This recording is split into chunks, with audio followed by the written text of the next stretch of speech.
What's up guys, welcome to another video. Today we're talking about creative diversification on a practical level. So as you know, Meta Andromeda, the new Facebook ads algorithm is fully released and is affecting everybody. And the most important thing, long story short, is doing this creative diversification thing into your CBOs.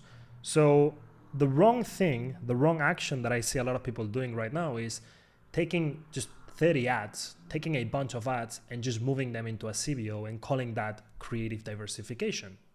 But then basically what we're doing is just piling ads on a random way, and it might work. I mean, in this case, for example, it's working great. The ROAS is 2, this ad account is asking for a minimum of 1.8. Okay, I'm just putting 30 ads together and the ROAS is okay. Cool, we can have the case, but that's not a strategy. That's not something that I can replicate and I'm gonna have 30 ads available every single week. Not really. So the right thing to do is that we create a synergetic set of ad creatives in a CBO. So we can have multiple CBOs.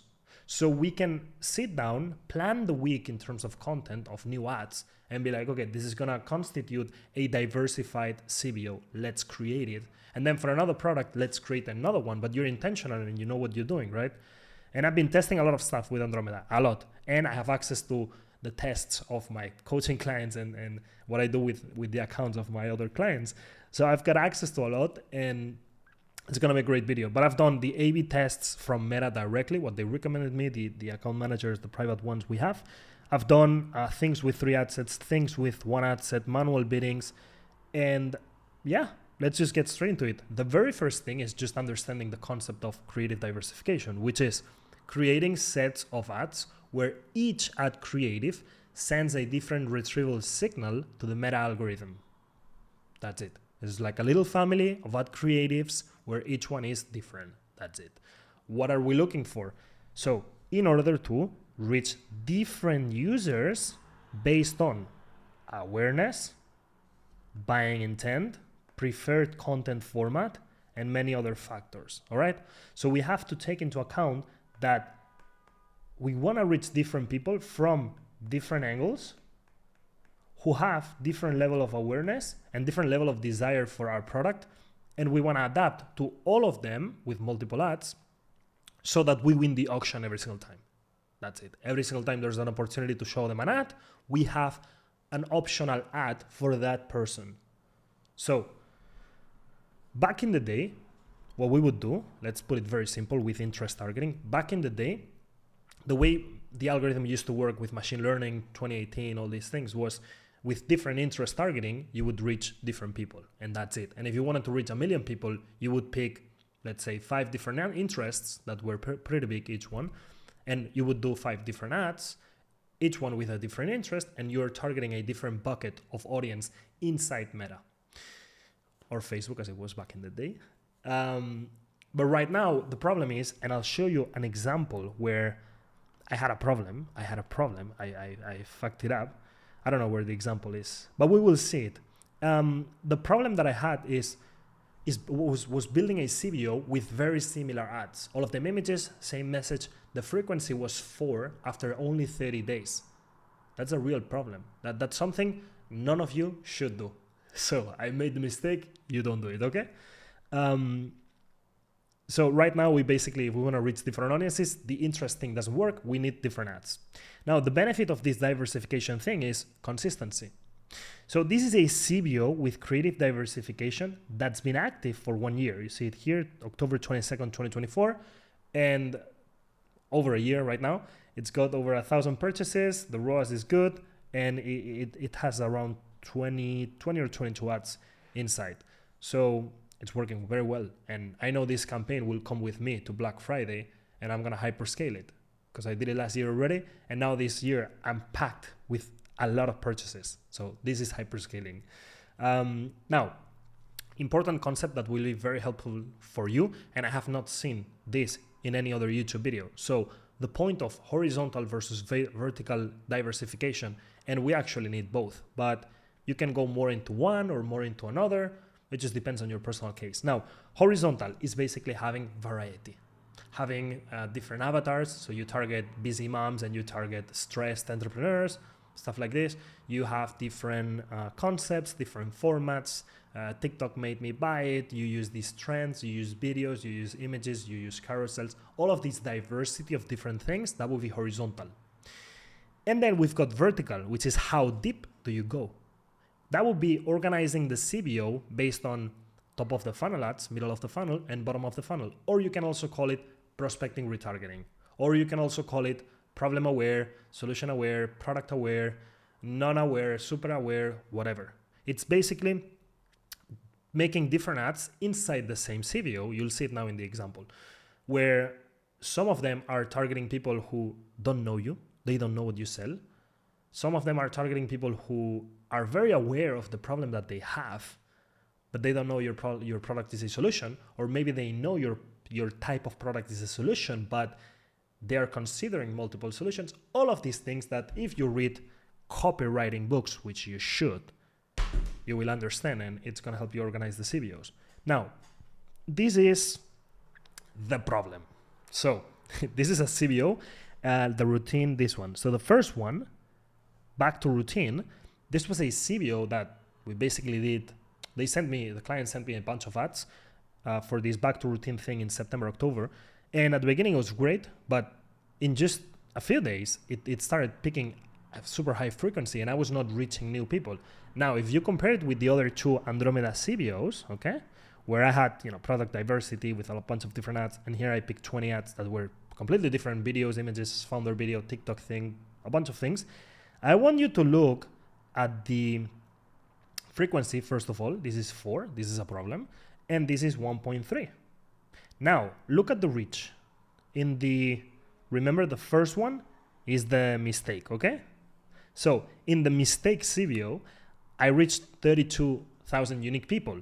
And in this one, I reached 30,000. So we can say it's pretty much the same reach. But then, can you see that as I keep on scaling this one, I'm scaling the budget because it has more impressions, so it means that it spent more money. As I'm scaling the budget, I'm not reaching new users. I'm reaching the same users that resonate with those images, with the back to routine message, with something very niche, over and over and over and over again. What happens then? That my unique outbound CTR is still okay, but then the CTR itself, it's very low. That means that when people receive the ad for the first time, they might click at a 1% CTR, but as they continue seeing the ad over and over and over again, those are more impressions, but they don't click any more time. They already clicked once, or they decided not to click, and the more they see the ad, they will not click. That's the reason why that thing's different. Long story short, we have to completely avoid this frequency problem, okay? You don't want this. It doesn't scale, it doesn't work, the ROAS is bad. I mean, you see it here. Can you see the name of the campaign, back to routine? Okay, so you put it in the filter in the report, and then you go by day. It doesn't give me the accumulated frequency, but you can basically see that on a daily level, it's 2. That's bad. So only the days when, let's say, this was the only okay day, 2.22 ROAS, okay? Frequency 1.9, but 2, that's a problem. That's really a problem. So yeah, you want to avoid that. And that comes from having the same exact format repeated in 10 ads, all of them images, all of them with the same message, all of them targeting the same avatar, and everything talking about back to routine. So that's a problem nowadays. Now, also I put the intro here. If you don't know me, welcome to the channel. My name is Manuel Gomez. I'm an international speaker, Facebook ads for 8 years, over 30 million in ad spend profitably managed for my clients. I have a module in AdWorld with a bunch of huge guys. And yeah, this is this year so far, more or less. ROAS 4 on 3.1 million in ad spend. And that's it.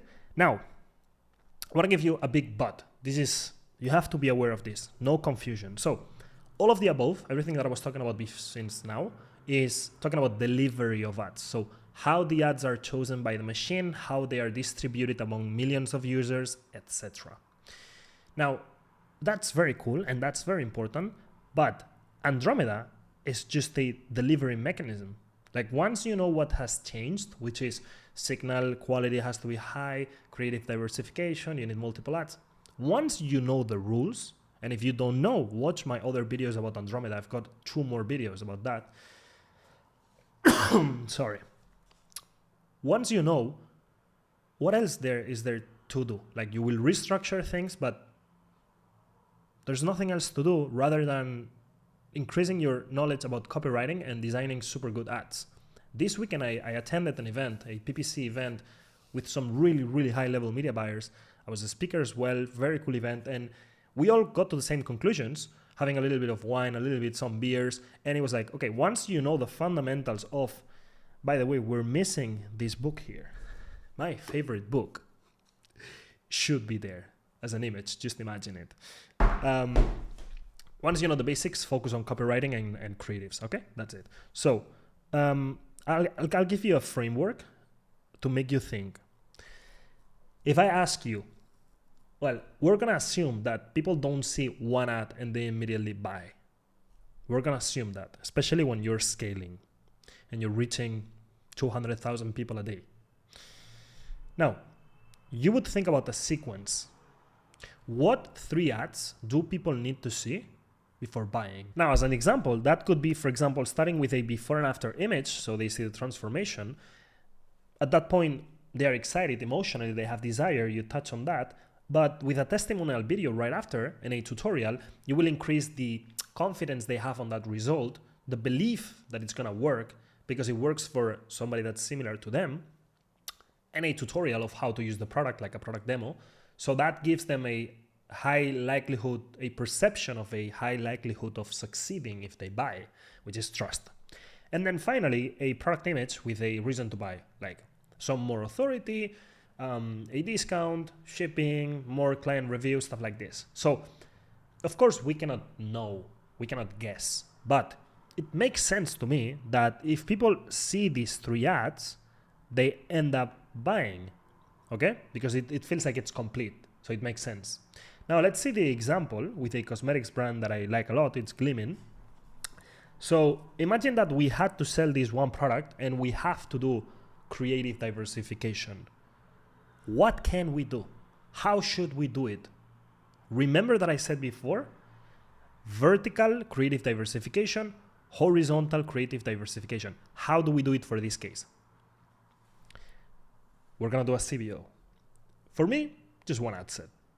Now, we're gonna have, for example, 3 top of the funnel ads. Now, the first one is gonna be a UGC video, just 1 minute, shot with an iPhone, low quality, at home, everything is a little bit messy. And then that's gonna be like storytelling, explaining the pain that you used to have, and then telling why this product was a solution to the problem that you were having. So this is, yeah, it should be relatable, it should open the funnel, it's a storytelling ad, and that's it. You can put, depending on the target, you can put the typical POV, storytelling when I got bullied.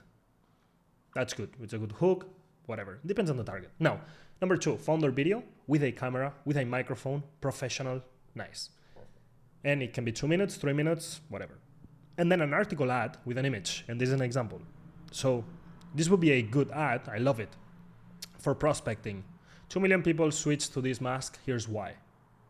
So we're not assuming that they know what we sell. This is not retargeting. This is not super aware. This is not a fan. This is you going to the open market and being like, there's this mask, and I will explain to you why 2 million people use it. It's very indirect, it's very soft, it's super nice for prospecting. So this would be market openers type of ads, okay? And let's say in the CBO, we wanna put 3 of them. Then we wanna put 1 to 3 mid-funnel ads. So this is, already we assume they know the product a little bit. We don't need to over-explain it, over-justify it. But also we're not telling them buy now 20%. It's there in the middle, So this could be a before and after image. This could be a client review, product features, benefits, objection videos. So here we basically, this is discovery.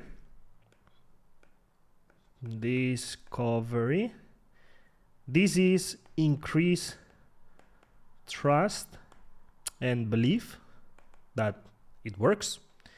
And the examples would be these, for example, cleared my son's acne in 3 days. Client review, before and after, product.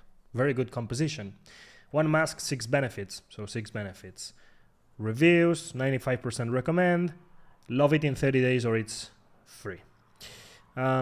Here, this would be like, let's say, an objection. So TikTok comment, it doesn't work. People accused us that this doesn't work. They throw it in the bin, in the trash, and they explain something. This is such a scam. So it makes sense to see these types of ads after coming from a market opener type of ad. And we're thinking in sequence, but don't be confused.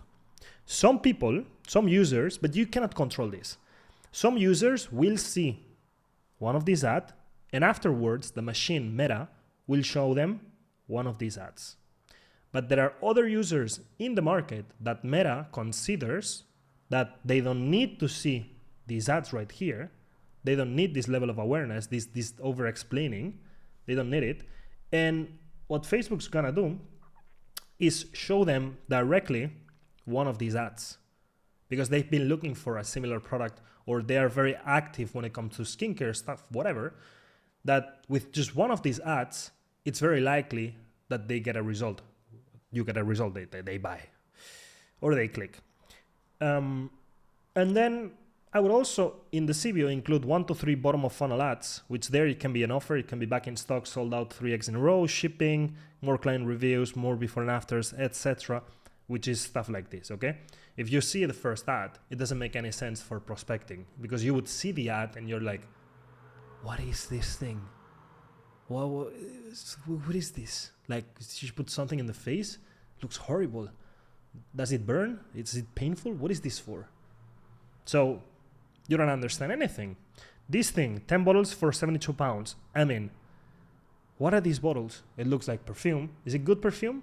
Is it dupes? Is it like, are you imitating some big brands or is it your own scent? I have no idea. I'm not going to click. I don't understand anything. And same thing here, like Dr. Squatch offering the offer, free gift, 51% off, bam. But if you know their ads, usually they go with the dating, being more attractive, girls will love you when you use this type of product.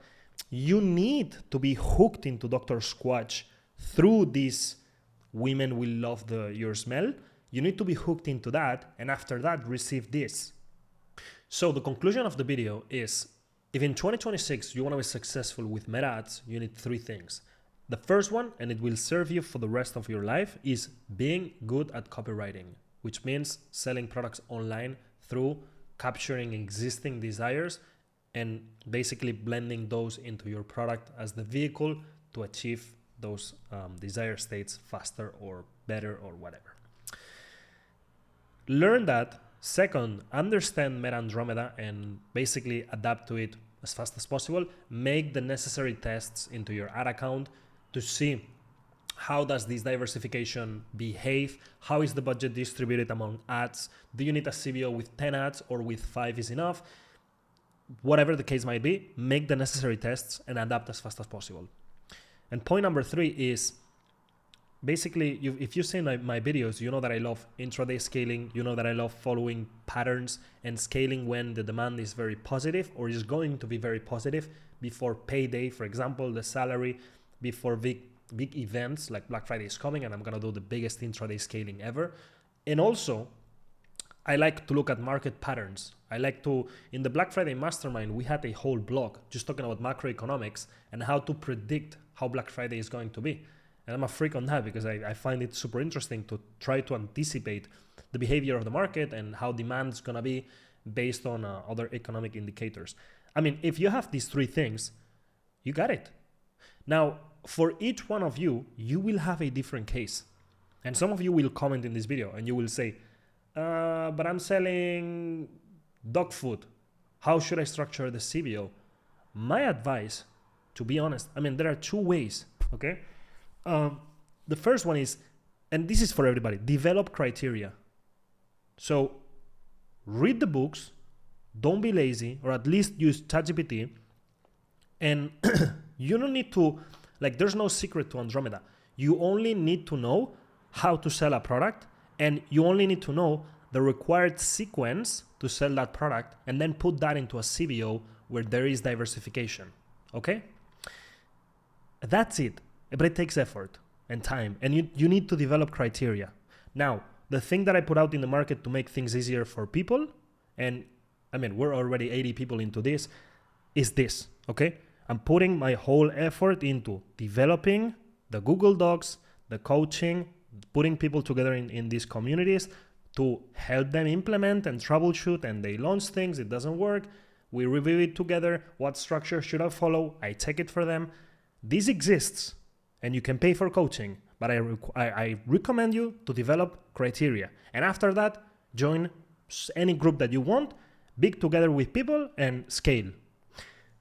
This is what I was giving to them. For example, Andromeda algorithm during Black Friday. 25 fucking pages sharing the whole algorithm thing. How to face Black Friday with this, creative diversification matrix, CPM, my tests, what's working, what's not working. And then I share everything with them, with everybody in the Metascaling Accelerator group. Like, first Andromeda results, this is what my hypothesis, these are the results, great ROAS, Gabriel shares, has anybody already experienced Andromeda, update, whatever he's testing, and then Andromeda update, and I give them stuff like this. I think it's 21 in total that we have, 21 ad creative libraries, different creative libraries in Atria, based on format, stage of the funnel, and different concept. And the same for video. Top of the funnel videos, these 5, 1 ad library for each. More than this, I can't do. So I share with them in real time what's working for me, what I'm testing. We review it together. They make their own tests. I give them examples. For example, this Andromeda structures, 5 direct examples by industry. We review it in the group. We review it in the coaching calls, and they've got access to all of this. So this exists, but again, develop criteria, become good at copywriting, understand the Andromeda algorithm, and then work like a day trader to scale the ad accounts. That's the end of the video. If you need any coaching, everything is in the description. If you love the video, subscribe to the channel. It's going very, very well. I'm super happy. And that's everything. See you on the next one. Wish you a super successful week. Bye-bye. Ciao.